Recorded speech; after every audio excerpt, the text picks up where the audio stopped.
Hello everyone, this is Pawan Sharma. Market को analyse करते हैं 22 जुलाई के लिए।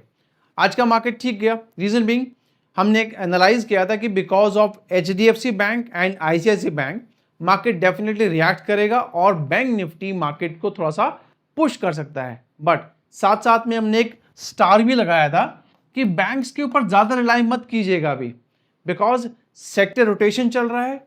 तो ये जो राइज रहेगा ये टेम्पररी रहेगा और हो सकता है आपको थोड़ा सा ऊपर जाने के बाद में सेल ऑन राइज अपॉर्चुनिटी मिले।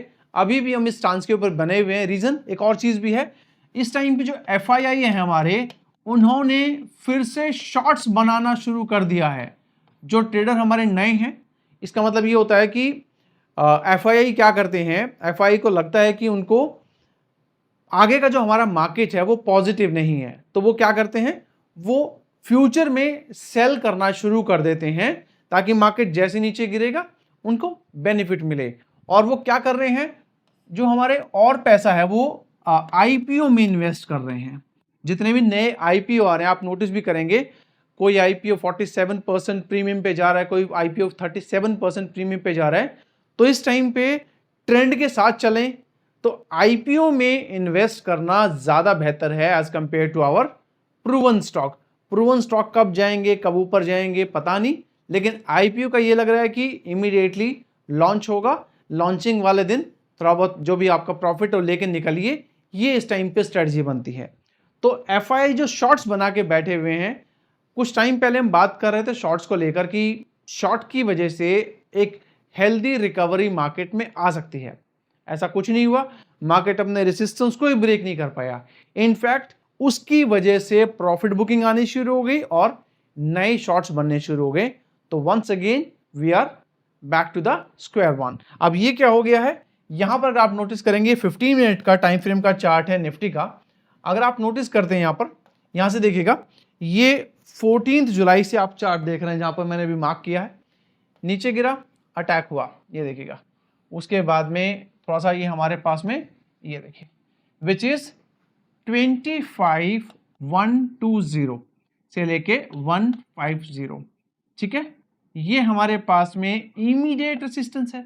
अब नीचे की तरफ अगर आप देखेंगे, ये कुछ ऐसे बनेगा, तो ये आपको लगभग मिलेगा वही जो हमारे पास में आज भी हम बात कर रहे थे, 25,020 से लेके 25,000 तक। तो ये हमारे पास सपोर्ट बन जाता है। अपराइज तभी शुरू होगा जब मार्केट इसको वॉल्यूम के साथ में ब्रेक करेगी। अगर वॉल्यूम के साथ में ब्रेकआउट नहीं होता तो इसको फेक ब्रेकआउट माना जाएगा। इसके ऊपर कहां तक जाएगा, आपका लेवल यही बता रहा है, देखिए 220, 255, तो आप इसको 250 और इसके ऊपर भागता 350 के लिए R1 और R2 मान के एक अपना शॉर्ट टर्म बाय इनिशिएट कर सकते हैं। 300 पॉइंट का हेज का मतलब होता है अगर आप कॉल बाय करते हैं तो 300 पॉइंट ऊपर जाकर अपना कॉल सेल कीजिएगा। फॉलिंग साइड में यही वो लेवल है जहां पर आपको बाय ऑन डिप अपॉर्चुनिटी मिलेगी।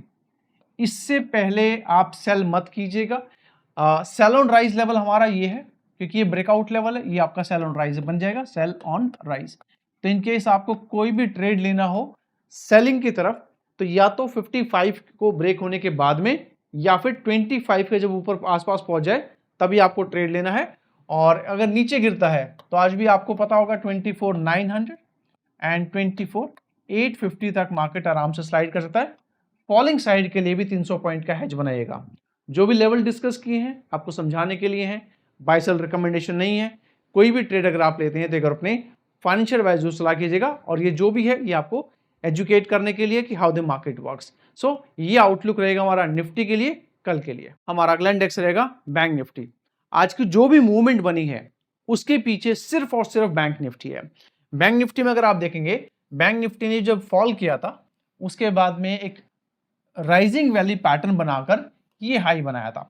उसके बाद एक प्रॉफिट बुकिंग आई, थोड़ा सा अपने आप को कंसोलिडेट किया और अब उसी फॉर्मेट में राइज कर रहा है। और ये देखिएगा इसमें क्या होता है, इसमें एक आप ट्रेंड लाइन बनाइएगा, जब ऊपर जाएगा फिर से नीचे आएगा, ऊपर जाएगा फिर से नीचे आएगा, ऊपर जाएगा फिर से नीचे आएगा। तो जब भी अपने सपोर्ट लेवल को वो टच करता है वहीं पर आपका बाय होना चाहिए। और अगर ये ब्रेक कर देता है इसको, तो यहीं पर आपका सपोर्ट लेवल ब्रेक होने की वजह से हम कहते हैं भैया सेल आ गया है, आप यहाँ पर अपना सेल कर सकते हैं। तो अब आप नोटिस करेंगे ये हमारे पास में सेल बनता नजर आ रहा है, यहाँ पर 56,800 है, थोड़ा सा और ऊपर जाएगा, मान लीजिए यहाँ टच करके ऊपर जाता है तो हो सकता है आपको फिर 57, 56,950 का देखने को मिले।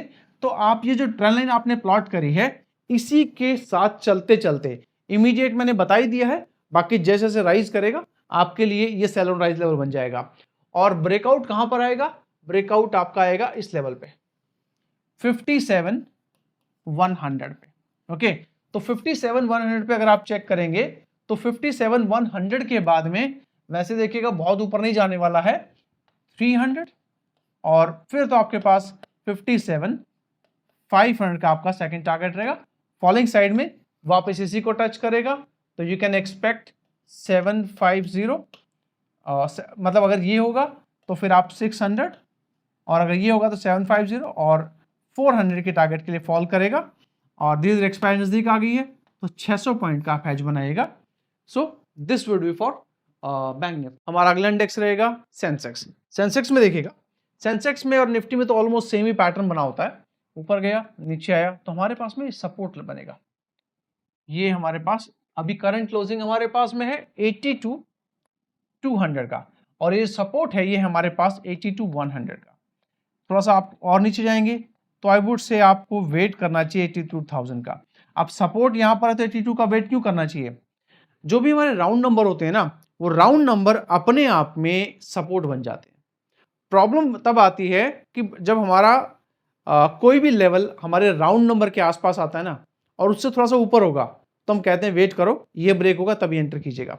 इसके नीचे तो मुझे लगता है फिर यहाँ तक नीचे जाएगा विच कुड बी 81,800 और 81,600, 600 पॉइंट का हेज। कल का एक्सपायरी मत लीजिएगा, अब नेक्स्ट एक्सपायरी भी शिफ्ट कीजिएगा और वो बनेगा आपका 29 जुलाई का, तो 29 जुलाई पे चले जाइएगा। अगर ऊपर भागता है तो ये हमारे पास में कहाँ पर ये वाला लेवल बनेगा, जैसे ऊपर बना था यहाँ पे ये कुछ ऐसे बनेगा, तो ये बन रहा है आपका 82,350, तो उसके बाद में 550 और 700, 600 पॉइंट का इधर भी बनेगा।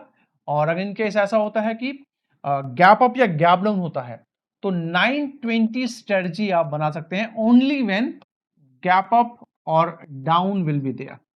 उस कंडीशन में ये मैं स्टार लगा रहा हूं, सिर्फ अगर अच्छा गैप अप या गैप डाउन हुआ, अच्छा मतलब ये नहीं कि 50-60 पॉइंट का, कम से कम 200 पॉइंट के आसपास का अगर गैप डाउन बना तब आपको ये स्ट्रेटजी बनाने, अदरवाइज भूल जाइएगा।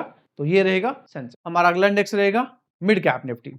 मिड कैप निफ्टी के अगर आप चार्ट को देखेंगे, देखिए मिड कैप ने यहां पर लेके आया फिर राइज किया, उसके बाद मिड कैप ने क्या किया, एक लो बनाया फिर हिट किया, लो बनाया फिर हिट किया, फिर लो, फिर आप नोटिस करेंगे इसको ऐसे करते चले जाइएगा। और फिर अगर आप नीचे की तरफ देखेंगे तो नीचे की तरफ आपको मिलेगा समथिंग लाइक ये वाला जो पैटर्न है यहां पर, यहीं पर क्लोजिंग है। ऊपर की तरफ अगर आप नोटिस करेंगे तो दिस इज कमिंग अराउंड 13,360, और नीचे के लिए अगर आप चेक करेंगे तो ये बन जाएगा आपका 13,300, तो 13,300। इसके ऊपर 450, थोड़ा सा 400 पे अटक सकता है, और अगर ये ब्रेक हो गया तो 500, नीचे की तरफ 200 और 150, और यहाँ पर रहेगा आपका 300 पॉइंट का, तो 250 कर लीजिएगा 250 का एच। ओके, तो गाइज ये रहेगी हमारी कल की एनालिसिस। मिलेंगे अगली वीडियो में। Until then take care guys, have a nice day, bye bye.